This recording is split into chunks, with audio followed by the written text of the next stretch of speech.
উসমান হাদি আমাদের আবেগের জায়গা। আমরা উসমান হাদিকে ধারণ করি, সেজন্যই আমাদের বিএনপির ভারপ্রাপ্ত চেয়ারম্যান তিনি কবর জিয়ারত করতে আসছেন।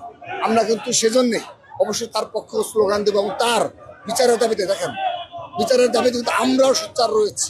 আমি আবারও বলছি যে আমাদের আলাদাভাবে নির্দেশনা দেওয়ার প্রয়োজন পড়ছে না। বিএনপির ভারপ্রাপ্ত চেয়ারম্যান জনাব তারেক রহমানকে এক নজর দেখার জন্য কিংবা তার গাড়ি বহরের দৃশ্য দেখার জন্য হলেও সাধারণ উৎসুক জনতার যে ভিড়, সেই ভিড়কে উপেক্ষা করেই আমরা কিন্তু তাকে নিরাপত্তা দেওয়ার জন্য সুশৃঙ্খলভাবে দাঁড়িয়ে থাকি।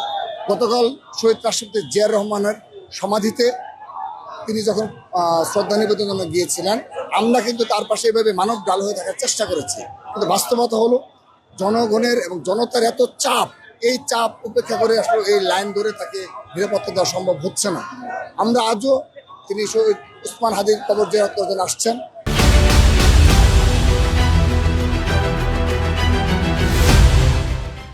আমরা আজও সেই বাংলা মোটর থেকে শুরু করে সুশৃঙ্খলভাবে সেই টিএসসি অবধি আমরা কিন্তু সুশৃঙ্খলভাবে দুই লাইন করে দাঁড়িয়েছি। কিন্তু দেখা যাবে হঠাৎ করে সাধারণ জনগণ তার গাড়ির পাশে এমনভাবে ভিড় করে আমাদের লাইনগুলো আর ঠিক রাখা সম্ভব হয় না। তো এটা আমরা পজিটিভলি নিয়েছি। আমরা নিজেরাও কিন্তু ধাক্কা সম্মুখীন হচ্ছি, কারণ সাধারণ জনগণ এমনভাবে যাবে তাদেরকে নিবৃত করা যায় না, কারণ তাদেরও অধিকার রয়েছে। আমরা যেমন ছাত্রদলের নেতাকর্মী সমর্থকরা আমাদের একটা প্রত্যাশা রয়েছে তার কাছাকাছি থেকে তার একজন জনপ্রিয় লিডার হিসাবে এবং বাংলাদেশের সত্যিকার অর্থে একক জনপ্রিয় লিডার হিসাবে তার পাশাপাশি থাকার জন্য আমাদেরও নেতাকর্মী সমর্থক সবাই চায়। কিন্তু যখন সাধারণ জনগণ তাকে এক নজর দেখার জন্য যে কোনো পরিস্থিতি মোকাবেলা করে, আমরা তখন এটা হাসি মুখে মেনে নিচ্ছি। আপনার নেতৃত্বে ছাত্রদল এই সময়তেই দেশে প্রত্যাবর্তন করলো তারেক রহমান, কেমন লাগছে? অবশ্যই এটি আজন্ম লালিত একটা স্বপ্ন ছিল। আপনারা তো দেখেছেন আপনাদের মিডিয়ার সামনে আমরা দুনিয়া সিনার বিরুদ্ধে যখন গণতন্ত্র পুনরুদ্ধার লড়াই করেছি, সংগ্রাম করেছি রাজপথে, এই শাহবাগে যখন আমরা মিছিল করেছি, করার চেষ্টা করেছি, পুরো ঢাকার শহরে যখন আমরা মিছিল করেছি, আমরা বারবার বলতাম যে তারেক রহমান বীরের বেশে আসবে ফিরে বাংলাদেশে। এই কনফিডেন্স আমাদের মাঝে ছিল।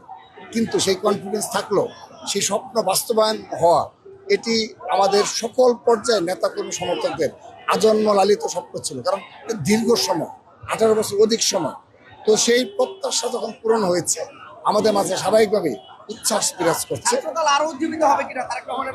অলরেডি উজ্জীবিত হয়েছে এবং আমরা আরো ভালো কাজে অনুপ্রেরণা পাচ্ছি। কারণ তিনি যেভাবে 31 দফা এবং 8টি সাবজেক্টের উপর আপনি দেখেছেন, ফ্যামিলি কার্ড, তারপর হেলথ কার্ড, তারপর আপনি কৃষক কার্ড এবং স্বাস্থ্য বলেন, আপনি ক্রীড়া বলেন, ইমাম মুয়াজ্জিনদের বিষয়ে যদি বলেন, এমনকি পরিবেশ নিয়ে যদি বলেন, শিক্ষা, সকল ক্ষেত্রে, সাংস্কৃতিক সকল ক্ষেত্রে তিনি তার একটি কনসেপ্ট, একটা প্ল্যান দেশবাসীর উদ্দেশ্যে তিনি অনেক আগেই করেছেন।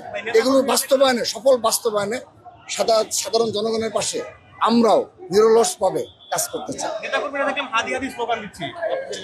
অবশ্যই উসমান হাদি আমাদের আবেগের জায়গা। আমরা উসমান হাদিকে ধারণ করি, সেজন্যই আমাদের বিএনপির ভারপ্রাপ্ত চেয়ারম্যান তিনি কবর জিয়ারত করতে আসছেন। আমরা কিন্তু সেজন্যই অবশ্যই তার পক্ষে স্লোগান দেবো এবং তার বিচারের দাবিতে দেখেন, বিচারের দাবিতে কিন্তু আমরাও সোচ্চার রয়েছি। এখন আরেকটা বিষয় হলো, এখানে যারা ইনকলাব মঞ্চে যারা রয়েছে, জুবাইর কিন্তু আমার সাথে যোগাযোগ করে হাদি যেমন প্রতিটি কর্মসূচিতে ছাত্রদলের প্রেসিডেন্ট হিসেবে আমি পদে থাকার কারণে, যেহেতু ওর সাথে আমার বেশ কয়েকবার মিটিং হয়েছে, প্রতিটি প্রোগ্রামে আমার ইনভাইট করে এবং 4 থেকে 5টা প্রোগ্রাম করেছে যেখানে আমাকে চিফ গেস্ট করে প্রোগ্রাম করার ইচ্ছিল। তো যা হোক, আমরা উসমান হাদিকে হারিয়েছি, কিন্তু তারপরেও ওরা যোগাযোগ করছে। কিন্তু আমি ওদের প্রতি একটি আহ্বান জানাবো, আমরা ইনকলাব মঞ্চের প্রতি একটা আহ্বান জানাবো, এই ইনকলাব মঞ্চে কোনো দুষ্কৃতিকারী, কোনো ষড়যন্ত্রকারী যেন প্রশ্রয় যেন না পায়। আপনি যাই বলেন না কেন, এই ইনকলাব মঞ্চে কেউ না কেউ কিন্তু ওই খুনিদের প্রবেশ ঘটিয়েছিল।